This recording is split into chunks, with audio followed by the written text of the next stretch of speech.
नमस्कार, मैं हूं आपके साथ आस्था कौशिक। लोकसभा चुनाव में अभी 5 से 6 महीने का वक्त बचा है, लेकिन उससे पहले घोसी उपचुनाव एनडीए और INDIA गठबंधन के लिए लिटमस टेस्ट साबित होने वाला है, क्योंकि इसी चुनाव के परिणाम से जातीय समीकरण का गुणा गणित भी पता चलने वाला है, जिसे अपने फेवर में लाने के लिए बीजेपी ने दल बदल के साथ विपक्ष पर चढ़ाई कर दी है और बीजेपी प्रत्याशी दारा सिंह चौहान के नॉमिनेशन के लिए उस दिन शक्ति प्रदर्शन कर विपक्ष को कड़ा संदेश भी दिया है। आपको रिपोर्ट दिखाते हैं कैसे घोसी में महासंग्राम छिड़ गया है।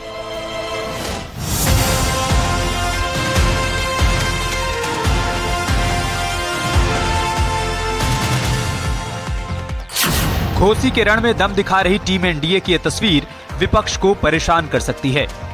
इंडिया गठबंधन को मुंह चिढ़ा सकती है, क्योंकि जंग भले ही उपचुनाव की हो, लेकिन मंच पर यूपी के तमाम गठबंधन साथी एकजुटता का संदेश दे रहे हैं। घोसी विधानसभा उपचुनाव में एक तरफ भाजपा तो दूसरी तरफ लाल सेना, जो अब आमने सामने है। लेकिन बीजेपी ने विपक्ष को घेरने के लिए उस चक्रव्यूह की रचना की है जिसमें इंडिया गठबंधन का फंसना तय माना जा रहा है, क्योंकि यहाँ जातीय समीकरण को सेट करने के लिए बीजेपी ने चुनाव प्रचार में अब ओम प्रकाश राजभर और आशीष पटेल को मैदान में उतार दिया है। घर घर एक घर बता देना है कि कमल वाली बटन दबाना है इस बार, ताकि विरोधियों को भी पता लग जाए कि भारतीय समाज पार्टी। दोस्तों, मैं आपको बता दूं, मैं तो यहाँ सामाजिक न्याय समिति की रिपोर्ट लागू कराने के लिए परेशान था। बधाई देता हूँ माननीय देश के प्रधानमंत्री नरेंद्र मोदी जी को, रोहिणी आयोग का गठन करके पूरे देश के पिछड़ों को हिस्सा देने का काम करने जा रहे हैं माननीय देश के प्रधानमंत्री नरेंद्र मोदी जी। घोसी विधानसभा का उपचुनाव हम लोग 50,000 से ज्यादा मतों के अंतर से जीतेंगे और सिर्फ चुनाव नहीं जीतेंगे। हमारे बड़े भाई आदरणीय दारा सिंह चौहान साहब जब ये मंत्री थे प्रदेश में, तो इन्होंने घूम घूम करके पूरे प्रदेश में पिछड़ों के हितों की बड़ी लड़ाइयां लड़ी हैं। दिन भले ही बीजेपी प्रत्याशी दारा सिंह चौहान के नामांकन का हो, लेकिन बीजेपी का शक्ति प्रदर्शन विपक्ष को परेशान करने के लिए काफी है। दरअसल घोसी विधानसभा के उपचुनाव में बीजेपी पूरी ताकत झोंककर चुनाव जीतने के लिए जुट गई है।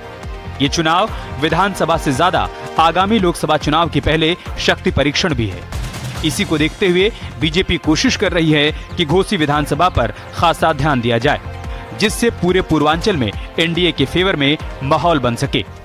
समाजवादी पार्टी की नीतियों से प्रताड़ित होकर, दुखी होकर और भारतीय जनता पार्टी के नेता मोदी जी के नेतृत्व में, योगी जी के नेतृत्व में जो सरकारें गरीब कल्याण के लिए काम कर रही है और विकास के आधार पर जो उत्तर प्रदेश को सजाने और संवारने का काम हमारी सरकारें कर रही है, उससे प्रभावित होकर भाइयों बहनों, मोदी जी के और योगी जी के नेतृत्व में विधानसभा की सदस्यता और समाजवादी पार्टी की सदस्यता को छोड़कर आपके हमारे सबके बीच में आए।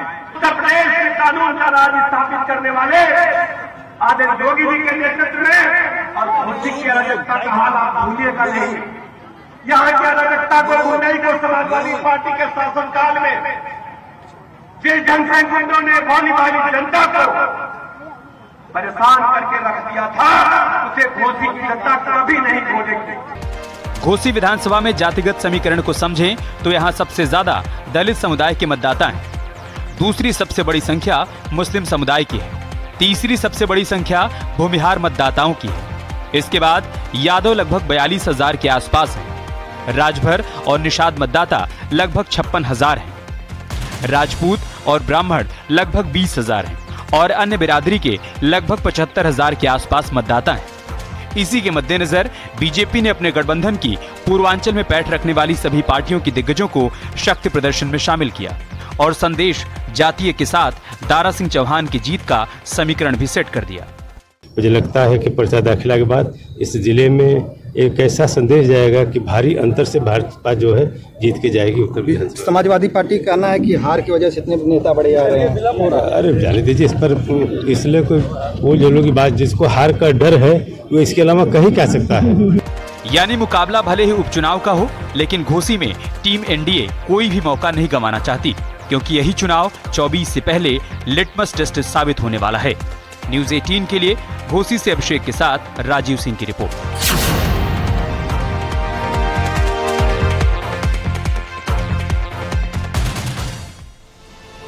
और समाजवादी पार्टी के राष्ट्रीय महासचिव प्रोफेसर रामगोपाल यादव ने घोसी विधानसभा उपचुनाव में समाजवादी पार्टी के प्रत्याशी की जीत का दावा किया। उन्होंने कहा, दारा सिंह ने जनता का भरोसा खो दिया है, तो ओम प्रकाश राजभर पर निशाना साधते हुए कहा कि राजभर समाज के लोग ओम प्रकाश राजभर के साथ अब नहीं हैं। राजभर समाज ओम प्रकाश राजभर जी के पक्ष में बिल्कुल नहीं है। जिस तरह से दल बदल करने के बाद इधर से उधर समाज को धोखा दिया, कैसी कैसी भाषा का प्रयोग करते थे बीजेपी के लिए, हम लोगों ने तो कभी इस भाषा का न प्रयोग किया न आगे कर सकते, चाहे जितना विरोध हो, राजनीतिक विरोध है, लेकिन भाषा में शालीनता होनी चाहिए किसी व्यक्ति के, उसकी कभी परवाह ओम प्रकाश राजभर जी ने नहीं की। तो नीचे वाले कहते हैं कि हमारी बिरादरी को बेच देता है, उनकी बिरादरी वाले लोग कहते हैं, तो है नहीं, यही दारा सिंह के साथ है। न चौहान वोट देगा न राजभर देगा। इन दोनों के व्यक्तित्व की वजह से, इनके कृतित्व की वजह से बार बार जो पार्टियों को धोखा दे रहे हैं, छोड़ रहे हैं, इधर से उधर जा रहे हैं, उसकी वजह से जब साख खत्म हो जाती है किसी की, तो चुनाव के बाद ही उनकी हैसियत लोगों को पता चलती है कि इनका कुछ नहीं था। हमारा उम्मीदवार वहां बड़े मार्जिन से चुनाव जीत रहा है, सुधाकर, कोई हरा ही नहीं सकता। बागेश्वर उपचुनाव के लिए बीजेपी कैंडिडेट ने अपना नामांकन करा लिया है। पार्वती दास ने आज अपना नामांकन किया है। बागेश्वर उपचुनाव के लिए उन्होंने पर्चा भरा, तो नॉमिनेशन के वक्त कैबिनेट मंत्री सौरभ बहुगुणा और बीजेपी के प्रदेश अध्यक्ष महेंद्र भट्ट भी मौजूद रहे। 5 सितंबर को उपचुनाव की वोटिंग होनी है। तो बागेश्वर का रण बीजेपी ने लिया है जीत का प्रण। बीजेपी से पार्वती दास ने अपना नॉमिनेशन फाइल किया और इस दौरान अपना शक्ति प्रदर्शन भी बीजेपी ने किया। कैबिनेट मंत्री सौरभ बहुगुणा इस दौरान उनके साथ रहे। महेंद्र भट्ट भी साथ नजर आए।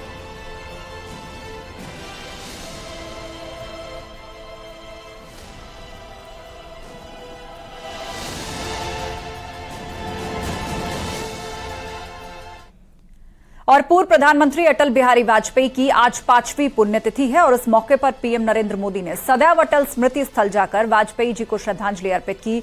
तो वहीं मुख्यमंत्री योगी ने अपने कैबिनेट सहयोगियों के साथ लखनऊ के लोक भवन परिसर में अटल बिहारी वाजपेयी की प्रतिमा पर पुष्पांजलि अर्पित की। लेकिन इस मौके पर भी विपक्षी नेता सियासत का मौका नहीं छोड़ रहे और एकाना स्टेडियम का नाम बदलने पर सवाल खड़े कर दिए। आपको रिपोर्ट दिखाते हैं। पूर्व प्रधानमंत्री अटल बिहारी वाजपेयी की 5वीं पुण्यतिथि पर पीएम मोदी से लेकर राष्ट्रपति तक और गृह मंत्री अमित शाह से लेकर सीएम योगी तक ने श्रद्धांजलि अर्पित की। लेकिन इस दिन भी विपक्ष ने राजनीति का मौका नहीं छोड़ा।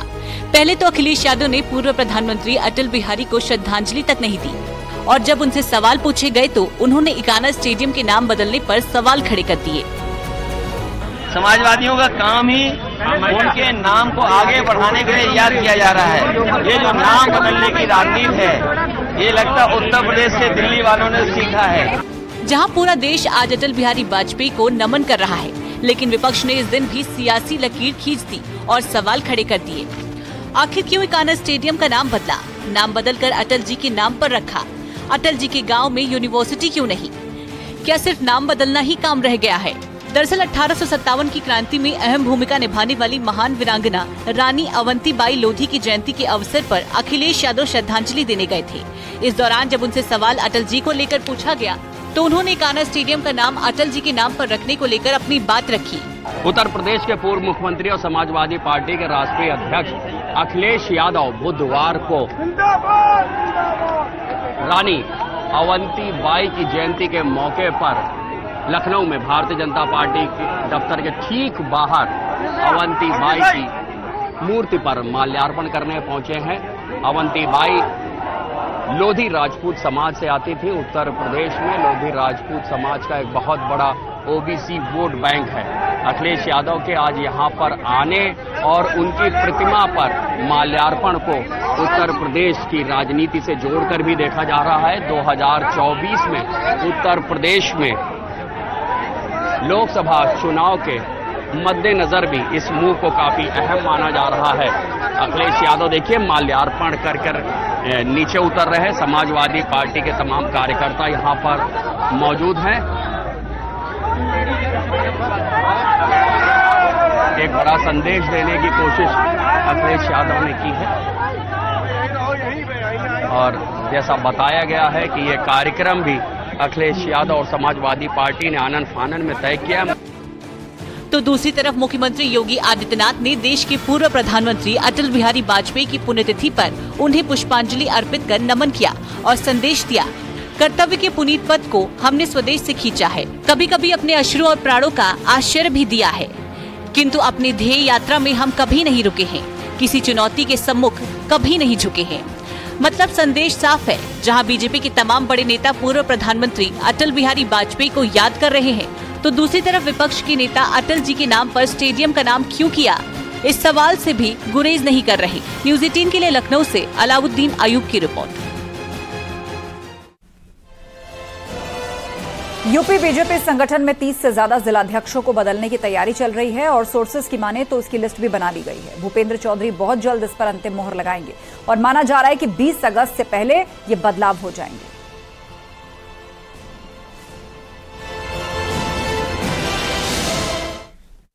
भारतीय जनता पार्टी उत्तर प्रदेश के कई जिलों के जिलाध्यक्षों को बदलने जा रही है। दरअसल मिशन 2024 की चुनावी तैयारी में जुटी भारतीय जनता पार्टी अब इस तैयारी में है कि तमाम जो जिले के संगठन हैं और इसके अलावा जो क्षेत्रीय संगठन है उसको दुरुस्त कर लिया जाए। यही वो वजह है कि भारतीय जनता पार्टी के नेतृत्व ने ऑब्जर्वर तैयार किए थे और उनसे पूरे उत्तर प्रदेश में ऑब्जर्वर भेजे थे। हर संगठनात्मक जिले में 98 संगठनात्मक जिले हैं, सभी जगह पर ऑब्जर्वर भेजे गए, नामों का पैनल मंगाया गया और उस पैनल पर अब चर्चा लगभग पूरी हो चुकी है। जल्द ही उत्तर प्रदेश में 30 से ज्यादा भारतीय जनता पार्टी के जिलाध्यक्ष बदले जाएंगे।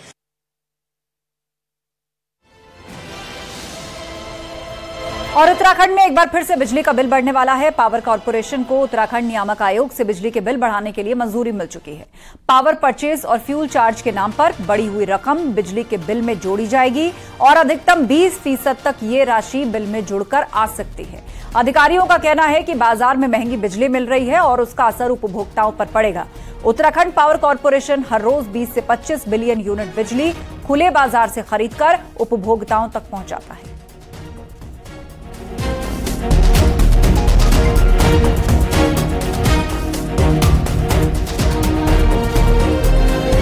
इसलिए ये नहीं है कि हर महीने पैसा भरना ही भरना, बाहर नहीं पड़ेगा हर महीने। वो बाहर पड़ेगा तब जबकि महंगी बिजली खरीद के इनको बिजली सप्लाई देनी है 24/7। और दूसरा इसमें यह है कि जो चीज ये दे रहे हैं वो आज भी दे रहे हैं, वो आज देते हैं ट्रू अप के टाइम पे। जो ट्रू अप मिलता है उनको जब नवंबर में टैरिफ लाते हैं तो ये पिछले साल का ट्रू अप इस साल देंगे, जो मार्च में इनको डिक्लेयर करेंगे। तो वो भी इनको हमें पास ऑन करना ही पड़ता है, क्योंकि जो खर्चा जेन्युइन खर्चा बावर जिसका हुआ वो देना ही पड़ता है। और वक्त एक ब्रेक का, खबरें जारी हैं, आप जुड़े रहिए हमारे साथ।